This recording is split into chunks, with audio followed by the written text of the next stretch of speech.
Está hoy con nosotros Mávila Huertas para analizar este día tan importante, no solo por las diligencias de las que va a formar parte el presidente, sino por estos nuevos aires que se anuncian. Mávila, gracias por estar con nosotros. Bienvenida nuevamente. No, al contrario, muchísimas gracias a ustedes, Pamela, Claudia, que hayan tenido una linda Navidad. Igual. Y aquí estoy a disposición de sus preguntas. Yo quiero partir por la entrevista que ayer le hiciste al señor Guido Bellido, porque hay elementos importantes. Y lo primero es reafirmarse en que lo que ellos quieren es que se mantenga la postura ideológica. No están de acuerdo con mantener a Mirta Vázquez, ni entre comillas seguir manteniendo un gabinete de caviares, lo que nos haría presumir que el presidente regresaría a este círculo más cercano o haría un mea culpa e intentaría tener un gabinete mucho mejor balanceado. Yo lo que creo es que el presidente en este momento lo que está evaluando en primer lugar es tener un entorno o construir una suerte de muro que lo proteja de la posibilidad de encarar una futura vacancia. El presidente tiene muchos frentes abiertos en este momento. Llega a fin de año, como ustedes han dicho, barajando nombres para renovar un gabinete más sólido que le sirva a él de pronto no dar la cara directamente sobre temas álgidos, sino poder delegar en sus ministros ese tipo de diálogo o de respuesta técnica que quizá él no puede o no sabe dar. Y por otro lado, envuelto en una controversia de casos de corrupción, indicios de casos de corrupción. El día de hoy, ustedes lo anunciaban muy bien, él tiene una primera manifestación con la Fiscalía. Por lo tanto, debería el presidente, en su lógica, pensar en ocuparse de eso, de garantizar una transparencia de las investigaciones, pero al mismo tiempo haber entendido, haber comprendido que estar en campaña es completamente distinto a, una vez ya colocada la banda, estar en el lugar de un estadista y de un jefe de gobierno.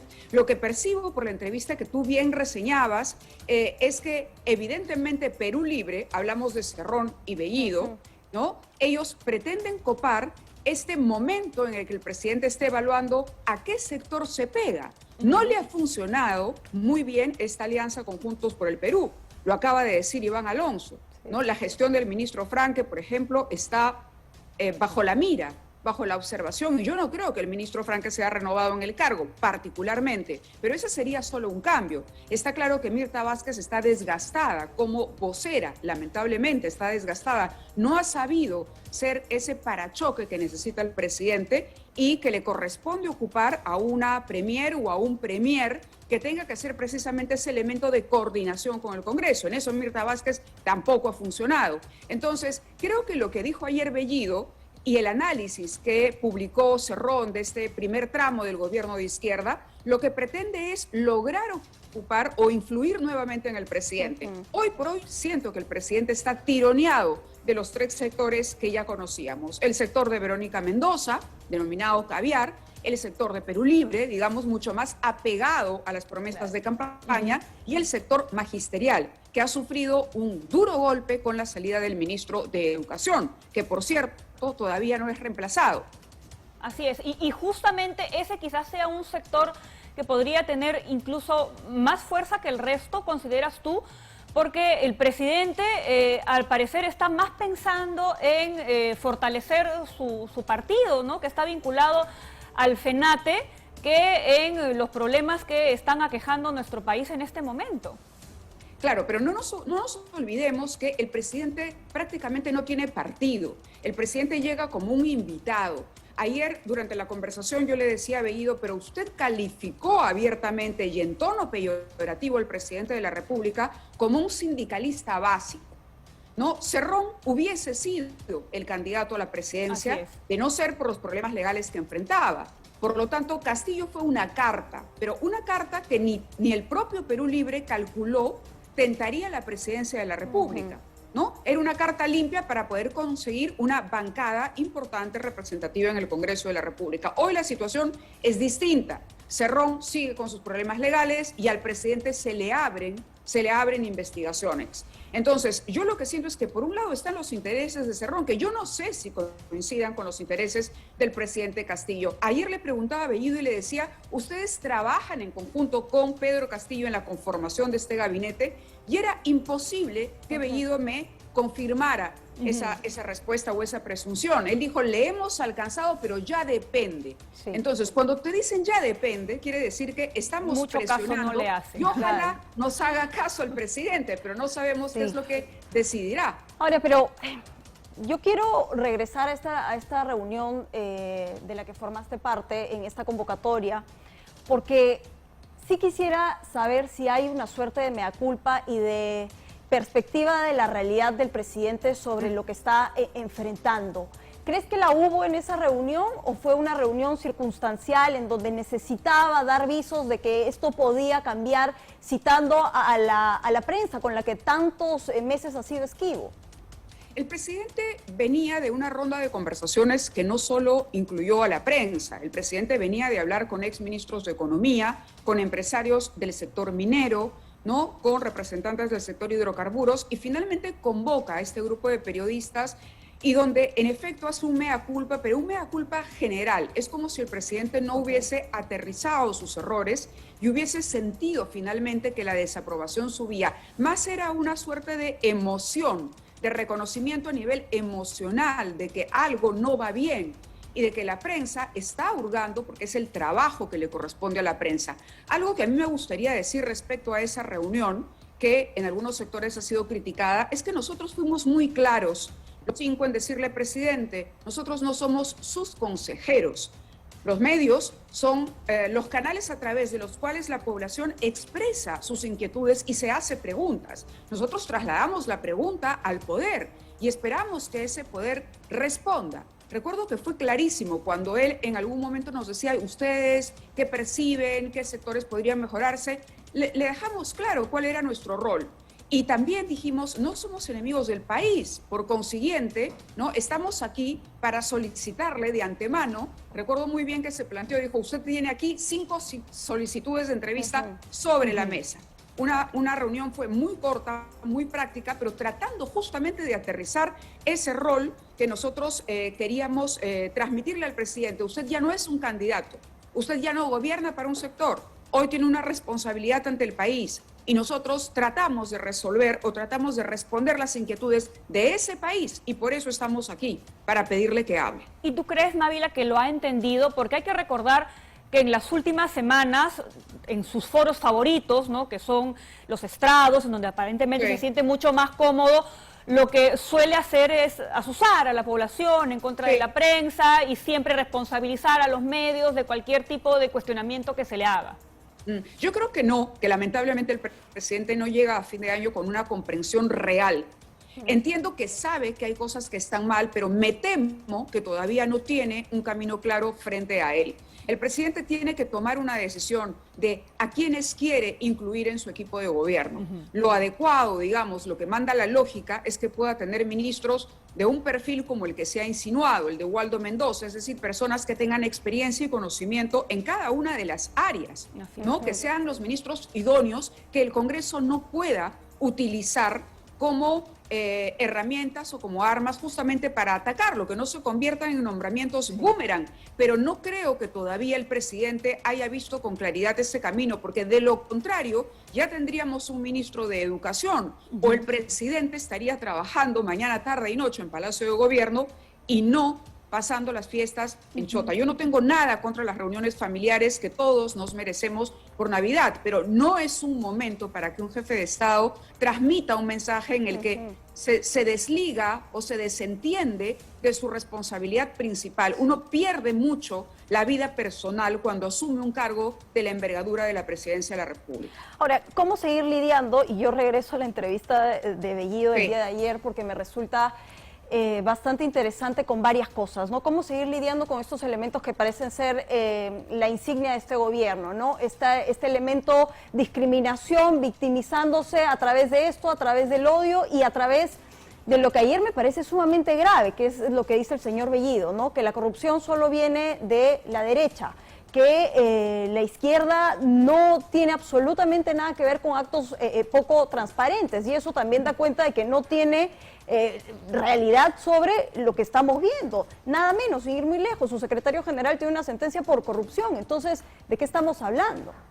Así es, pero lo que, ojo, separemos, una cosa es lo que tiene en mente el presidente de la República y los retos que tiene que encarar, y otra es la pretensión de Perú Libre de copar ese vacío que aparentemente hay en el entorno presidencial, ¿no? En algún momento, como les decía hace unos segundos, Bellido habló de un sindicalista básico y lo hizo en tono peyorativo, ¿no? Es decir, no es que sea una coincidencia o que en realidad revele una alianza el hecho de que Perú Libre se esté manifestando en este preciso momento cuando el presidente ya expresó de hacer ajustes. Es decir, está claro que el gabinete se recompone, está claro que Mirta Vázquez no va a continuar, está claro que el ministro Franque probablemente tampoco, tiene altas posibilidades de ser cambiado, tiene un vacío en educación, tiene muchísimos cuestionamientos, lo que le sigue abriendo un frente con el Congreso en el Ministerio de Transportes, ¿no? Entonces yo lo veo más, lo que ha expresado Bellido y lo que ha expresado Cerrón, como un nuevo intento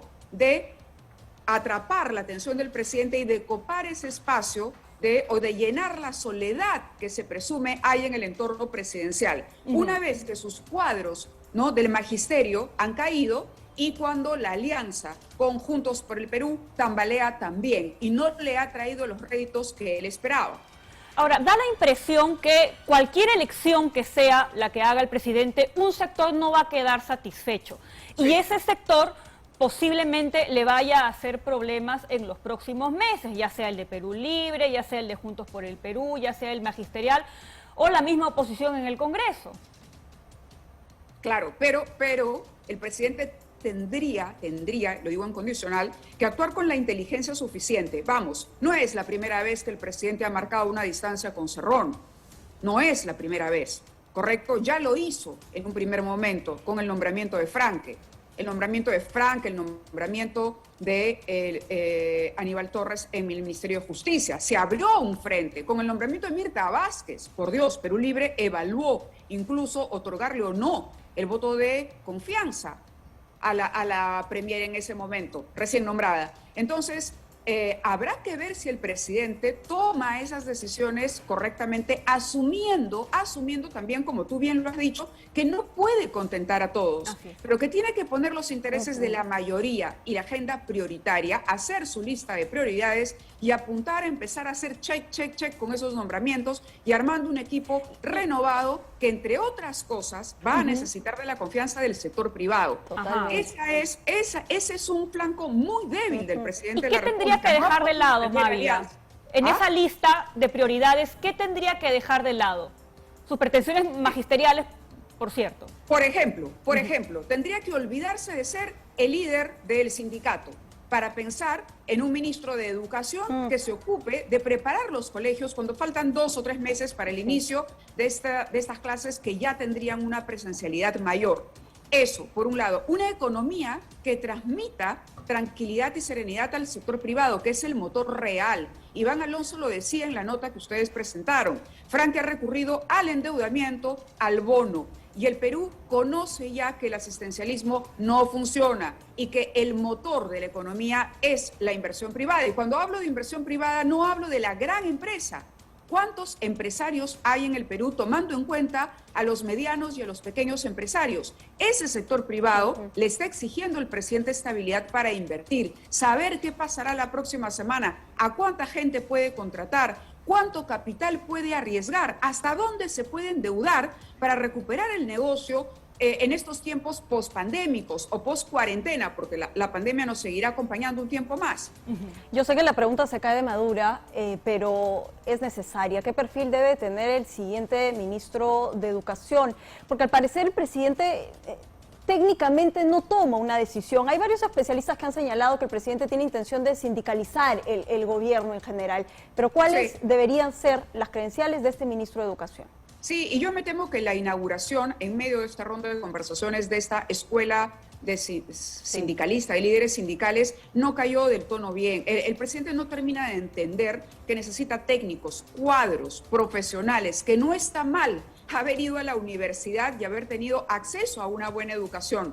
¿no? Porque pareciera que él se resiste y que quisiera nuevamente, es como darle oportunidad a gente que no ha gobernado. Pero el Perú no está para ser una escuela. El gobierno no es una academia de ministros, ¿no? No es un posgrado o diríamos, la educación básica no va por ahí. No es una cantera de oportunidades. Ahí llega la gente calificada y que tiene méritos que exponer. Ojalá, y les digo a ambas, el presidente asuma realmente que tiene que seguir ese camino, que además le serviría para protegerse.